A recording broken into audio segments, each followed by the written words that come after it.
Livro dos Reis, conhecido como 1 Reis, capítulo de número 21. Primeiro livro dos Reis, capítulo de número 21.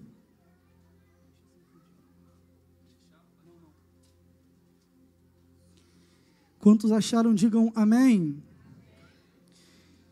Primeiro livro de Reis, capítulo de número 21, a gente vai ler apenas o verso 14. Está escrito assim: então enviaram a Jezabel, dizendo: Nabote foi apedrejado e morreu. Nabote foi o quê?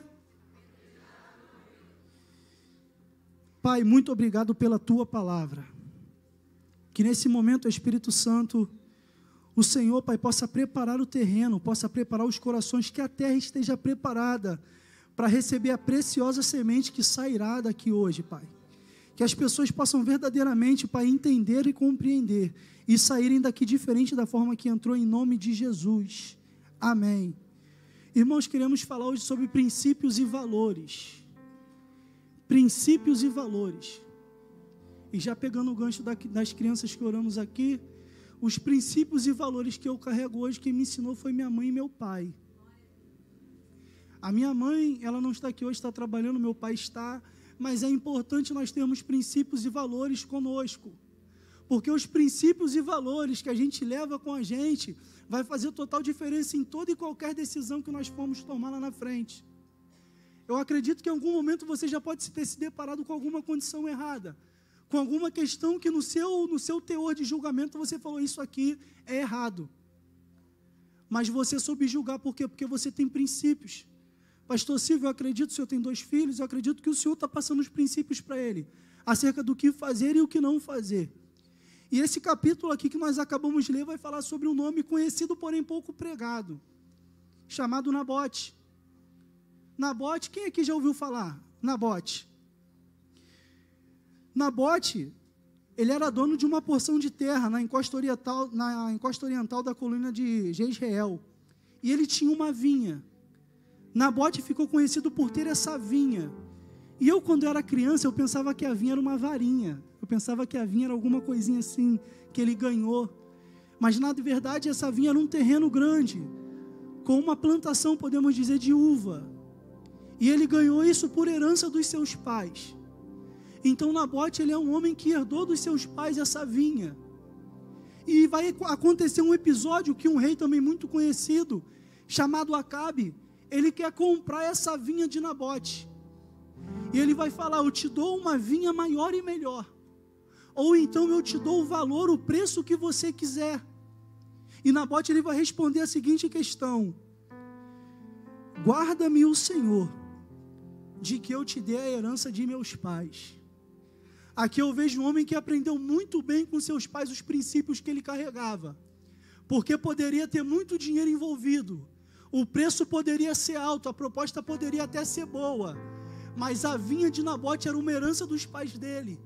E eu já quero atribuir um título a essa mensagem, que é: nem tudo que tem valor tem preço. Não é verdade? Imagina, presbítero Alexandre, alguém chega para o senhor e fala: rapaz, a sua esposa, a sua digníssima esposa é linda, você me vende ela por R$1 milhão?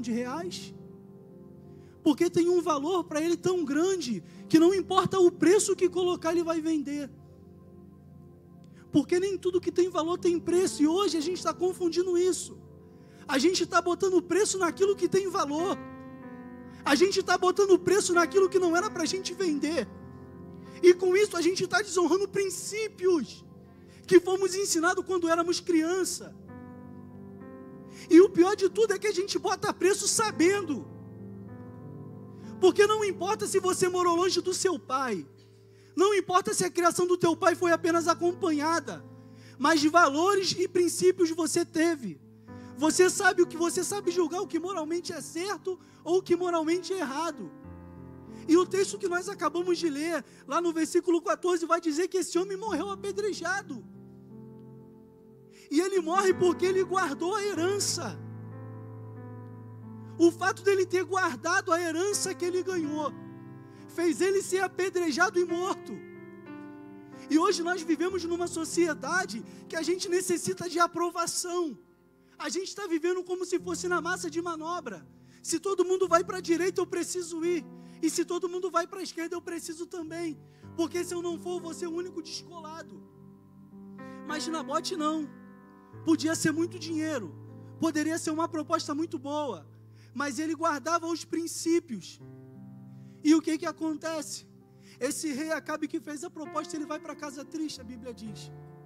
E agora a sua esposa Jezabel, vendo o rei Acabe triste, vai dizer: por que você está assim? E Acabe vai dizer: porque eu fiz uma proposta para Nabote.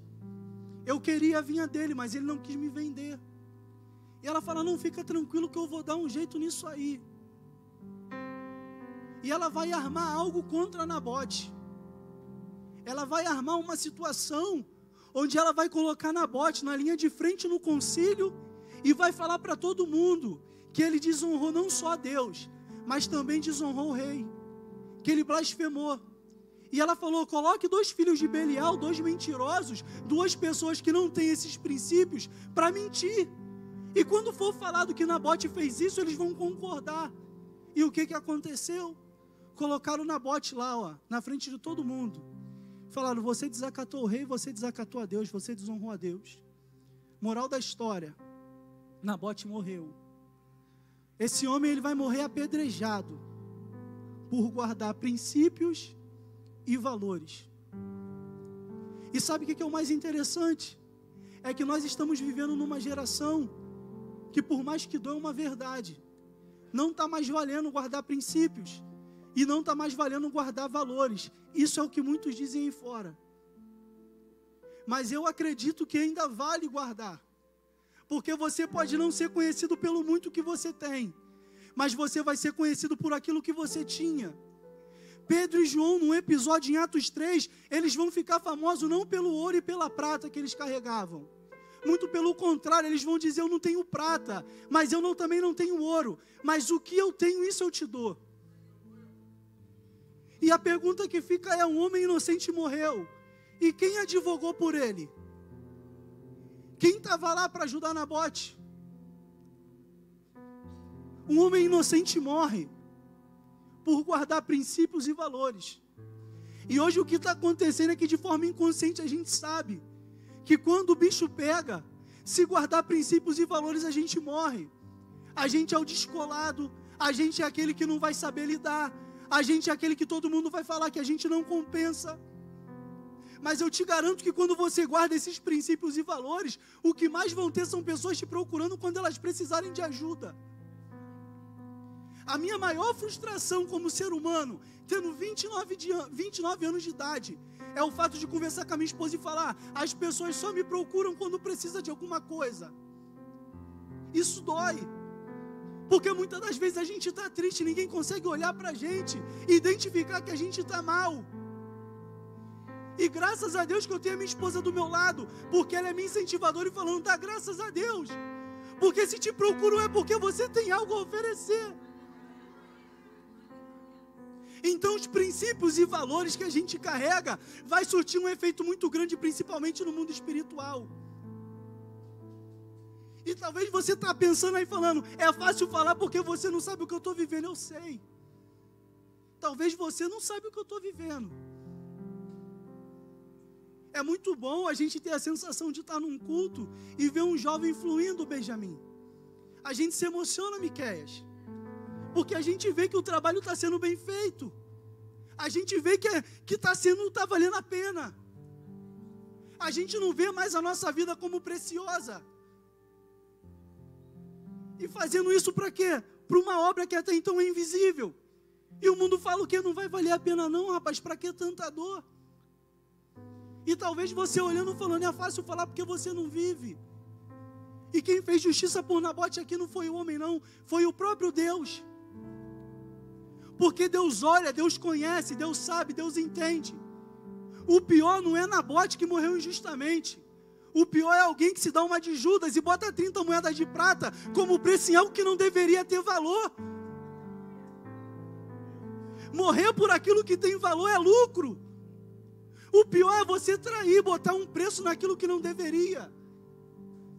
Pessoas que pregavam hoje não pregam mais. Pessoas que ministravam louvor hoje não ministram mais. Pessoas que foram criados na igreja, porque hoje a gente prega, parece que a dificuldade está sendo pregar para manter quem está dentro. E com isso a gente não consegue ir para fora. Porque a desculpa é sempre a mesma. Eu fico triste, você fica triste, nós ficamos tristes. Mas até quando a gente vai ter que tratar as questões internas? Quantas pessoas estão morrendo e não estão tendo o privilégio de ouvir o que a gente tem a dizer? Porque o tempo que a gente, não é que a gente perde, é claro que a gente ganha, mas é sempre para tratar o interno. Está chegando o momento da gente tomar o tal posicionamento. E esse homem aqui, nós vemos que ele tinha princípios e valores. E certamente tudo que ele tinha foi ensinado pelos pais. E hoje eu fico identificando a questão dos princípios. Ontem meu filho passou mal, eu levei ele no UPA. E a criança que estava sendo atendida antes do meu filho, eu não sei nem de quem é esse celular aqui, deve ser do Benjamin, mas a criança estava assim, ó, mexendo no celular, e o médico querendo examinar, o olho, a vista da criança estava ruim, e ela não parava de mexer no celular. Hoje a criança, ela está ali, está na bagunça, é mais fácil fazer o quê? Para ficar quietinha. Aí há um tempo atrás, agora aproximadamente um mês, viralizou um Reels nos Estados Unidos. Não sei se vocês viram. Que a mãe foi buscar o filho na escola, e quando ela está voltando, as duas crianças conversando atrás assim, você viu o que a professora falou? O outro ouvi. E o que foi que ela falou? Ah, que Jesus ele era não binário e bissexual. Aí a mãe parou o carro, falou, calma aí, o que é isso? Mas como assim não binário e bissexual? Não binário porque ele usava vestido, e bissexual porque ele amava todos. Há um tempo atrás, eu não vou falar o nome da empresa porque está sendo gravado, uma empresa famosa de lápis de cor fez um contrato milionário com uma criança de 5 anos. Porque ela sabia que a maioria das crianças estavam de posse do celular. E o inimigo, ele sabe que quando ele confronta alguém que tem princípios, ele não vai conseguir vencer. E quando a gente troca o princípio e dá uma coisa quando não vai agregar valor nenhum, que princípio essa criança vai ter quando ela crescer? Como é que alguém vai dizer não para uma questão errada se ela nem sabe que aquilo é errado? Nabote falou não porque ele sabia. Ele entendia os mandamentos, que toda a terra que era dada por herança não podia ser vendida. Ela deveria ser passada de geração em geração. Então, Nabote tinha esse princípio porque os pais ensinaram, e hoje nós estamos ensinando o nosso filho. Eu me coloco nesse papel porque eu também sou pai. Porque há de se conver, é muito bom falar de legado, pastor Evani, que legado top o senhor tem? A sua mãe, irmã Del, mas e o seu filho? O que o inimigo quer é fazer com que isso morra. Porque pastor Evani vai morrer. Não estou querendo matar ninguém aqui não, mas é uma verdade. E essa geração que fica, o que o meu filho vai fazer? O meu filho, ele vai conseguir dar os nãos que eu dei? Ele vai estar preparado para olhar aquilo que é errado e julgar e não fazer? A geração que está crescendo, eles vão ser os percussores do nosso legado. Eu até trouxe uma anotação aqui importante no celular, de um jovem que foi condenado à morte nos Estados Unidos. E ele pôde escrever uma última carta. Na carta ele dizia assim: mãe, se houvesse mais justiça nesse mundo, seríamos os dois executados e não apenas eu. És tão culpada quanto eu sou pela vida que tenho levado. Lembra quando roubei e levei para casa a bicicleta de um menino como eu? Você me ajudou a escondê-la para que meu pai não descobrisse. Lembra quando roubei o dinheiro da carteira do vizinho? Você foi comigo gastá-lo no centro comercial. Lembra quando discutiu com meu pai e ele foi embora? Ele só queria me corrigir por eu ter roubado. O resultado final do curso que acabei sendo expulso. Mãe, eu era só uma criança. Pouco tempo depois tornei-me um adolescente problemático. E agora sou um homem bastante mal formado. Mãe, eu era apenas uma criança que precisava de correção e não de aprovação. Mas mesmo assim eu te perdoo. Obrigado, mãe, por teres me dado a vida e por teres me ajudado a perder. Assinado seu filho delinquente. Esse homem teve princípios? Esse homem teve valores? Porque alguém de dentro da casa que deveria fazer não fez. E é visivelmente, a gente vê por uma análise comportamental, que cada dia que passa as coisas elas estão ficando cada vez pior. E há de se conver que a igreja hoje parece que é a última barreira. A única resistência parece que existe somos nós. Que a gente consegue olhar, identificar e falar, não é normal. Isso não é normal. E agora a gente tem aqui um homem morto, que morreu por guardar valores e princípios. E talvez você está aqui hoje nessa condição, achando que morreu, mas ninguém olhou para mim. Quem advogou por mim? Você acha que Deus não está vendo? Você acha que Deus não está vendo a tua causa? Você acha que Deus não conhece a tua dor? Você acha mesmo que Ele tem olhos e não vê? Você acha que é tal injustiça cometida, que você fala, cadê Deus? Tu acha que Ele não está vendo? Ele não só vê, como João escreve as cartas para a igreja, ele vai falando a característica de cada uma. Ele vai dizer, eu te conheço, conheço as tuas obras, e por isso coloquei diante de ti uma porta aberta e ninguém pode fechar, porque tendo pouca força, você guardou a minha palavra. Está com pouca força, mas você guardou a palavra, e não negou o meu nome. O problema nunca foi pouca força. O problema nunca foi se sentir indigno. Benjamin falou muito bem. João, ele está no céu, ele vai olhar e vai dizer, quem é digno de abrir o livro e desatar os 7 selos? João olhou no céu, na terra e debaixo da terra. Ele não viu ninguém que fosse digno de abrir o livro. Mas até que o Cordeiro aparece, Jesus aparece, ele fala, não temas, eu sou capaz. Então não procura dignidade em você, porque não existe. Não existe dignidade em nós. Nós somos meros pecadores buscando uma excelência. E o dia que nós chegarmos a tal altura e estatura de varão perfeito, Deus leva a gente. Eu me lembro que um tempo atrás eu falei com o pastor Evani, eu temo pessoas que são muito boas, porque Deus leva rápido essas pessoas. Não é verdade? Quantas pessoas boas você já conheceu, principalmente no reino de Deus, que Ele levou? Mas Deus, Ele tem prazer na morte do justo. Tenho certeza que o lugar que eles estão é bem melhor do que o que nós estamos agora. Embora agora nós estamos na casa do Senhor, é muito bom, mas o céu é muito melhor. Então eu quero nessa noite te incentivar a rever conceitos, porque os princípios estão aí. Lembra quando tu era criança? Lembra das vezes que você veio para a casa do Senhor? Lembra como você chorava na presença dEle? Lembra como você acreditava que era possível ter uma vida melhor com Ele? Quando você olhava para Ele e falava, tu é o suficiente, eu não preciso de mais nada. E o desânimo bateu, e aqui estamos nós hoje. Mas graças a Deus que foi pregado no domingo pelo diácono João Lucas. Jesus ressuscita até quem está morto. Eu louvo o meu Jesus, porque até os discípulos que andavam com Ele ficavam maravilhados em cada milagre. Ficava maravilhado quando a água virava vinho. Ficava maravilhado quando o peixe e pão multiplicava. Quando o vento e o mar então parou, eles falaram assim, ó, quem é esse que até o vento e o mar o obedecem? Quem é esse? Agora olha para o teu problema e olha para o teu Deus e vê quem é maior. Quem é maior, o teu problema ou o teu Deus? Então por que você não bota o teu problema na mão dele? Por que você não pede a Ele uma injeção de ânimo e sai da condição que você está hoje? Se você fizer sempre as mesmas coisas, o resultado será sempre igual. Não vai haver diferença nisso. É preciso ter uma mudança de mentalidade. É preciso tomar uma decisão. E aqui agora um homem morre. Aí, como foi dito aqui outro dia, se tem um sofrimento que Deus gosta, é qual? Ou pelo nome dele, né?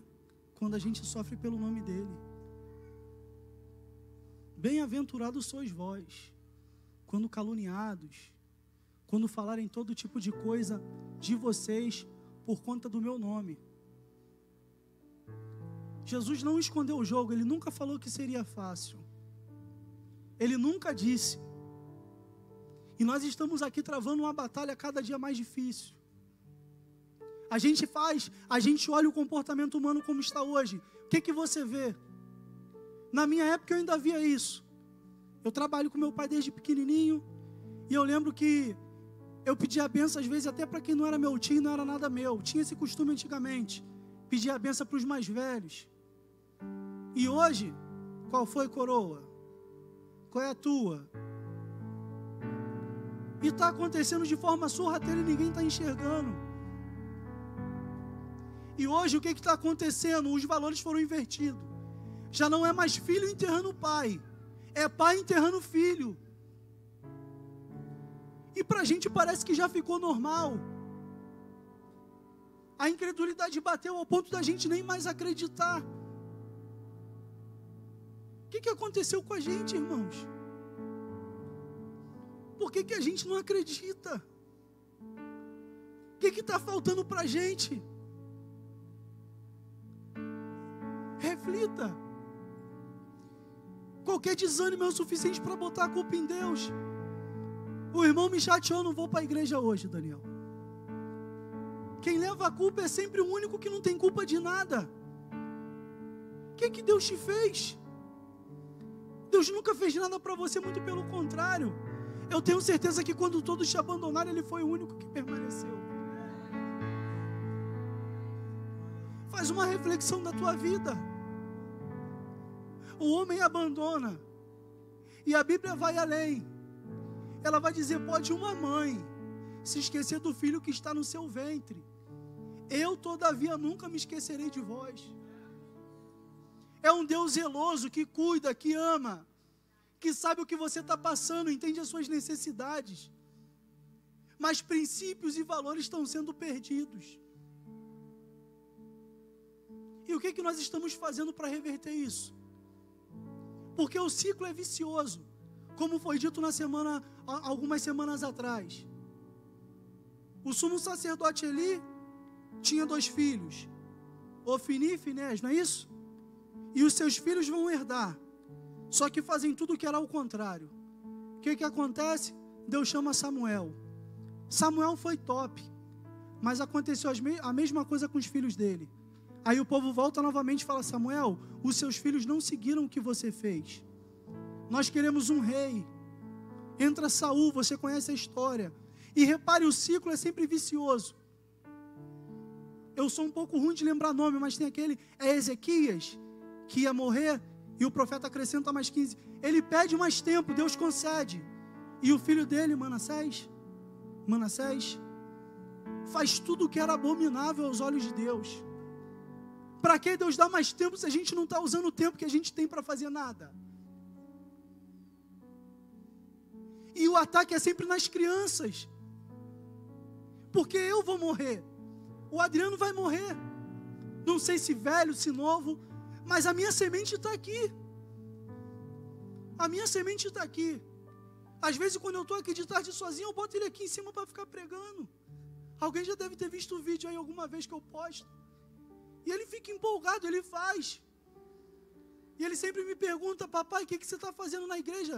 Eu sempre falo, papai está ajudando pessoas. Eu estou abrindo mão muitas das vezes de estar com ele. Passei minha vida toda trabalhando, um trabalho árduo. Mas a gente entende que é necessário. Porque a gente não tem mais a nossa vida como preciosa. A gente precisa chegar num nível de maturidade que a gente precisa olhar e julgar a causa. Vem cá, ou eu vou, ou eu não vou. Não tem como ficar em cima do muro. Tem alguns que dizem que o muro é até do diabo. Que o diabo não se preocupa com quem está em cima do muro. Então o que nós precisamos fazer? Precisamos pegar esses valores e princípios que estão em nós. E usar isso de forma positiva. Pode não ser evangélico, pode não ser da igreja, mas está desonrando princípios. E eu nem falo no teor a nível só evangélico, não. Porque tem pessoas que teve valores e princípios dentro de casa e hoje levam uma vida completamente diferente. É uma criança de 5 anos que vê a carteira cair do bolso do Senhor e espera o Senhor ir embora, já pega a carteira. E quando chega em casa alguém fala, pega o dinheiro e joga a carteira com os documentos fora. estou mentindo? Aí uma criança dessa que já está aprendendo nova a fazer isso, como ela vai julgar uma causa lá na frente?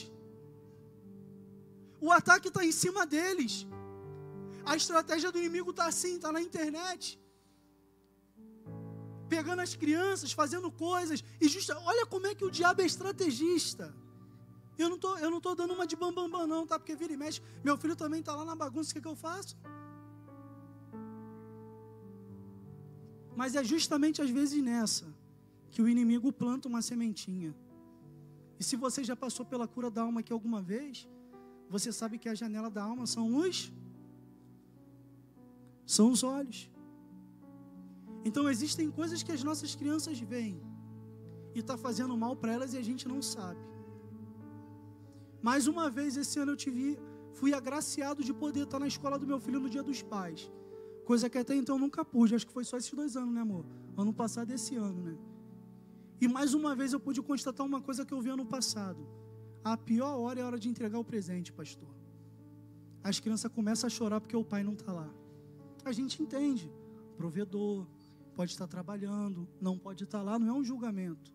Mas olha a falta que faz. Tudo às vezes que a criança quer, e você vê isso no filme. Era o pai ou a mãe ali do lado. É tudo que elas precisam. Um amigo meu me corrigiu uma vez, ele é psicólogo. Ele falou: Adriano, teu filho não quer teu dinheiro, teu filho quer o teu tempo. E o diabo, ele está fazendo o que com a gente? Embora a gente não pode também demonizar tudo, mas ele está tirando essas coisas nossas, está deixando a gente sem tempo, e a nossa atenção, onde era para estar voltada nos nossos filhos, não estão. Aí daqui a pouco está lá com 18 anos, a gente reclamando: pastor, ora pelo meu filho. Não é isso que acontece?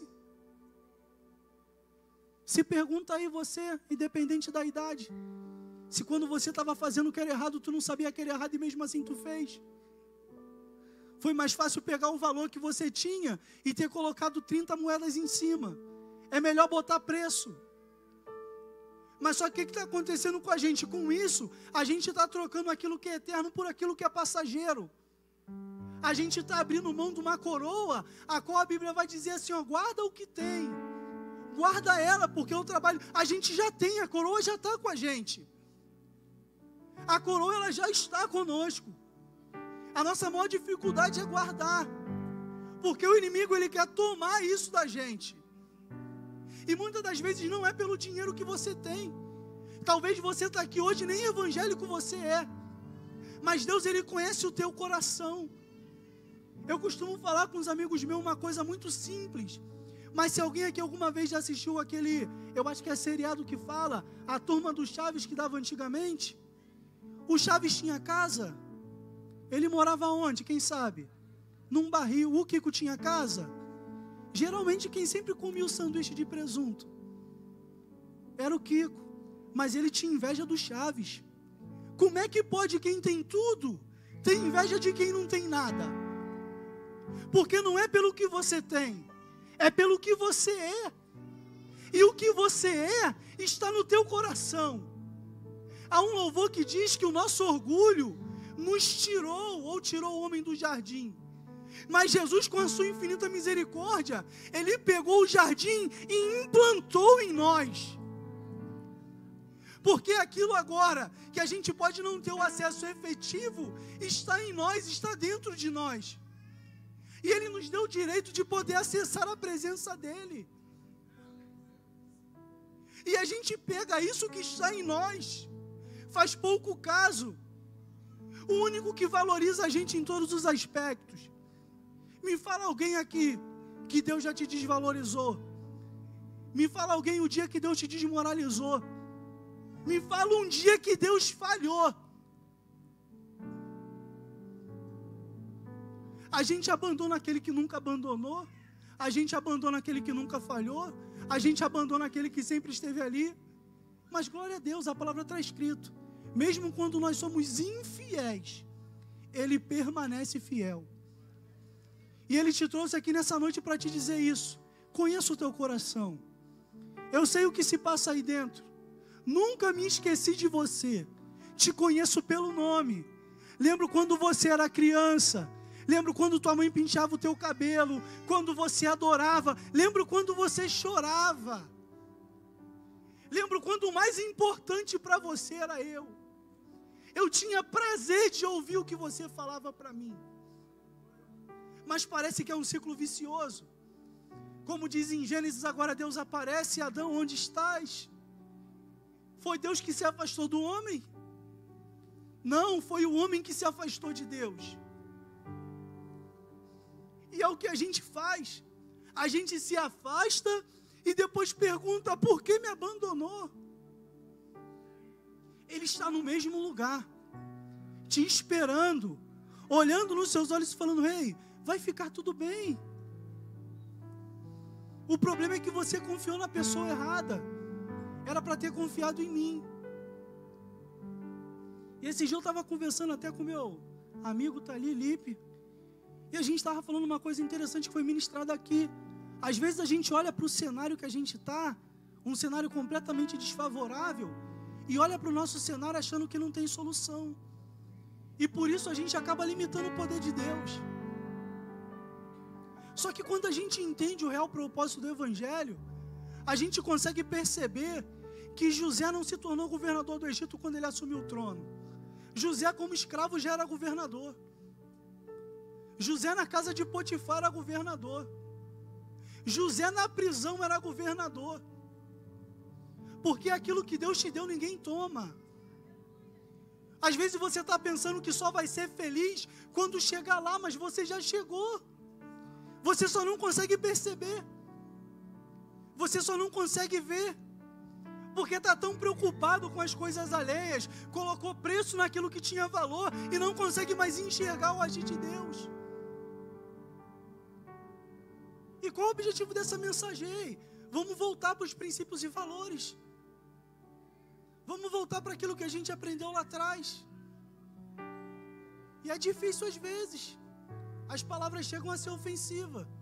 Alguém olha para mim e fala: deixa de ser otário.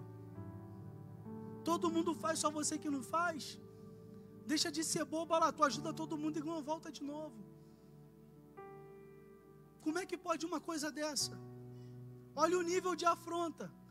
Fazer o certo e ser tirado como errado. E quem faz o errado é tirado como certo. E a massa de manobra é o quê? Se está todo mundo traindo, eu traio também. Se está todo mundo mentindo, eu minto também. E com isso você está se afastando daquilo que Deus tem para você. Porque existem princípios e valores que Deus, Ele não tolera que você negue. E um deles, inclusive, é obedecer pai e mãe. Primeiro mandamento com promessa. Então como é que a gente quer ter resultados diferentes se a gente está fazendo as mesmas coisas? Desonrando, desrespeitando, desobedecendo. Deus, Ele está vendo. Assim como Ele viu em Nabote, Ele está olhando para você. E agora, como ninguém fez justiça, o próprio Deus fala com Elias: Elias, desce lá na vinha de Nabote. Ele está morto. Mas você vai dizer para o rei: isso, isso, isso e isso. Porque aquele que começou a boa obra, Jesus, Ele vai terminar. Então, se tentaram te matar, tentaram ofuscar, tentaram fazer com que você viesse parar, ei, Deus me trouxe aqui para falar: não para não, continua. Eu te garanto que a recompensa ela é muito melhor. Eu te garanto que a recompensa ela é muito maior. E só sabe o gostinho da recompensa quando a gente chega lá. Até quando a gente vai ver na televisão, na emissora, e vai falar: nossa, como é linda a história de José. É por não ter capacidade de passar no processo e ter a tua história também. Todos nós podemos ter uma história assim como ele teve. Mas o importante é que nossa história só depende da gente.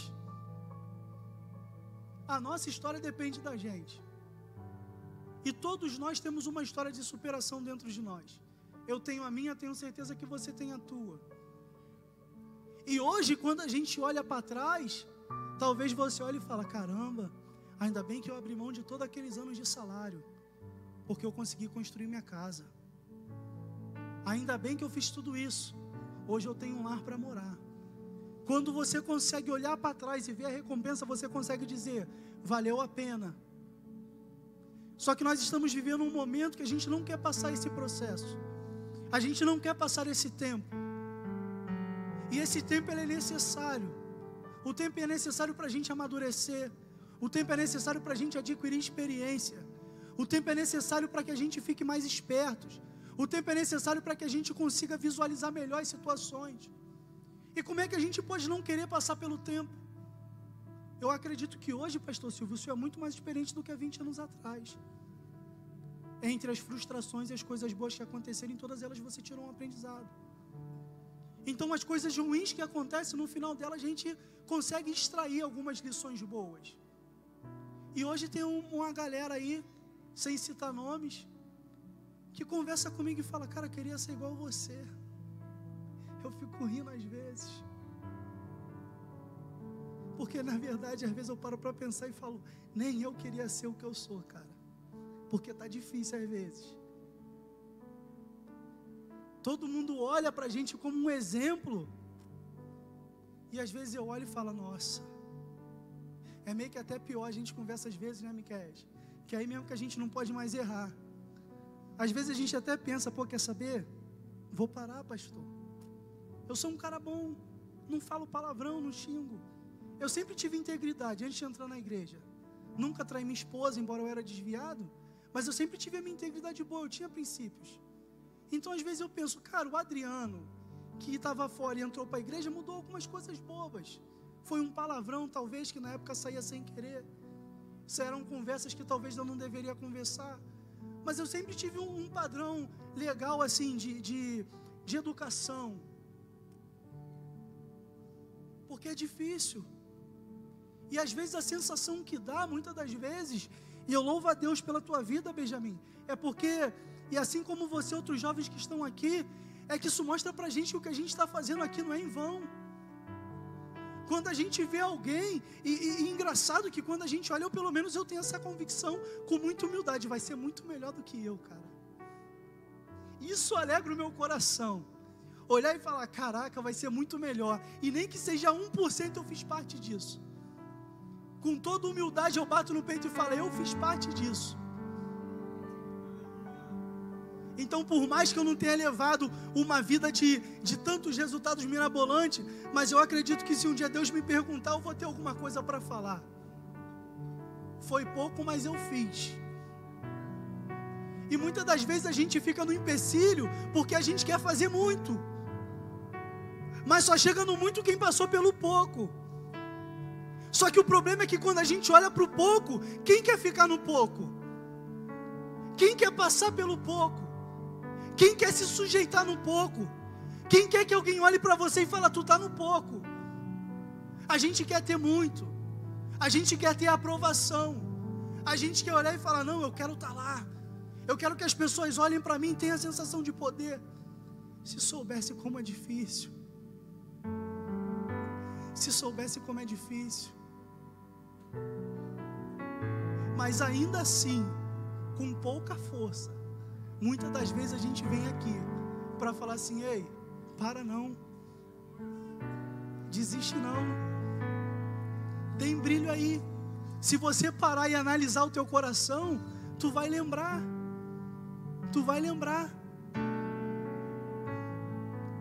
é só você fazer uma autorreflexão, lembra dos ensinamentos. Eu me lembro de detalhes bobos, irmãos. Eu me lembro que eu só dormia quando minha mãe fazia massagem nas minhas costas. Mas ela estava lá. Eu me lembro que quando criança eu pedia para ela me levar no parquinho. Era ali na praça. Era balança e escorrego. Não tinha dinheiro para o pula-pula. Mas ela estava lá. Eu me lembro quando o bolo era no tabuleiro mesmo. Era só um recheio por cima, o granulado. Era até aquele colorido na época, não era nem o de brigadeiro hoje, que é gostoso. E aquele Guaraná lá, que eu nem lembro o nome, se era convenção, o que era. Mas na época, pra gente aquilo era tudo de bom. Eu me lembro que meu pai, o senhor, pai, tu me levou na Quinta da Boa Vista. Eu andei de caiaque, eu fui no museu, eu fui no zoológico, eu comi um churrasquinho, e no final o Senhor pagou para mim um calendário que tinha meu nome. Eu tirei foto com um leão. Eu lembro disso. Eu lembro disso. Mas eu também lembro das broncas que Ele me deu, falando: seja homem. Homem tem que ter palavra. Se você não correr atrás, ninguém vai correr por você. Se você não se esforçar, ninguém vai te dar de bandeja. A vida difícil que a gente teve, Lipe, fez a gente conquistar o que a gente tem hoje. Porque talvez se tivesse sido fácil desde o início, a gente não teria nada. Então glorifica as dificuldades que você passou, porque elas foram fundamentais para você chegar aonde você está hoje. E Deus te trouxe aqui hoje para falar: ei, era tudo ensinamento para te fortificar. Um dia Deus vai cobrar de você. Um dia Deus vai cobrar de mim. E eu costumo dizer, irmãos, que Deus, Ele sabe julgar. Claro que Ele sabe. Claro que Ele sabe. Eu imagino uma conversa com Deus às vezes, irmãos, conjecturando eu, tá? Sem entrar aqui em qualquer tipo de hipocrisia ou heresia. Não, Senhor, aqui, caraca, me perdoa, porque na época eu sei, filho, que tu estava na correria. Não, mas que também que... Calma, fica tranquilo, eu também sei. Ah, ainda bem que tu sabe, mas você também sabe. Você também sabia. Deus, Ele vai olhar no nosso olho e vai falar: você errou sabendo que você estava errando. Então quem erra consciente tem que ter a maturidade de querer acertar também. Faz a conversão, faz o caminho de volta. Lembra de onde caíste, se arrependa e volte ao primeiro amor. Volte a ser aquela pessoa que clamava, que gostava de estar com Jesus. Aquela pessoa que respirava Jesus, que estava sempre com Ele, independente das circunstâncias. É muito fácil louvar Ele quando tudo está bom. E outra coisa que eu me lembro, estava entregando cadeira com meu pai quando o Senhor entregava a cadeira. Estava bem empregado, ganhando muito bem por sinal. Falei: pai, estou levando uma vida com Deus extraordinária. Meu pai olhou para mim e falou: é muito fácil falar isso quando tudo está bem. Foi banho de água fria? Não, foi realidade. Eu quero ver você falar isso quando tudo está mal. Lembro até onde foi naquele retorno lá de Paciência do outro lado. Lembro exatamente onde foi. Porque são coisas que ficaram guardadas aqui. E se eu não tivesse me esforçado, e se eu não tivesse os princípios, eu não teria chegado onde eu cheguei. Adriano, o que você conquistou? Nada. Não conquistei muita coisa não. Mas hoje eu pergunto, eu costumo brincar com o pastor Evani: alguém para não gostar de mim tem que ser por inveja. Isso eu bato no meu peito. Alguém para não gostar de mim tem que ser por inveja. Eu sou um bom marido para minha esposa. Eu sou um bom pai para o meu filho. Eu sou amigo dos meus amigos. Eu cuido dos meus. Eu ajudo. E eu pergunto: quem tem alguma coisa contra mim? É difícil achar. Eu não tenho nada, mas eu tenho o meu nome. Não é o nome que está acima de todo nome não, pelo amor de Deus. O nome que está acima de todo nome é o nome de Jesus. Mas hoje eu posso falar: cara, se você quer seguir a Ele, você pode me imitar, cara. Seja meu imitador também, assim como eu fui de Cristo. Como o pastor Evani costuma dizer, nós somos uma seta que só aponta para o alvo. A pessoa olha para mim e eu falo: tudo bem, mas é para lá. E é difícil, porque quem conhece sabe as coisas que a gente tem que abrir mão muitas das vezes. Mas a gente faz isso feliz da vida, porque a gente sabe que no final das contas vai valer a pena. Eu tenho certeza que independente da circunstância que você está vivendo, eu tenho certeza que independente da circunstância, da situação, do teu problema, Deus, Ele é muito maior do que isso.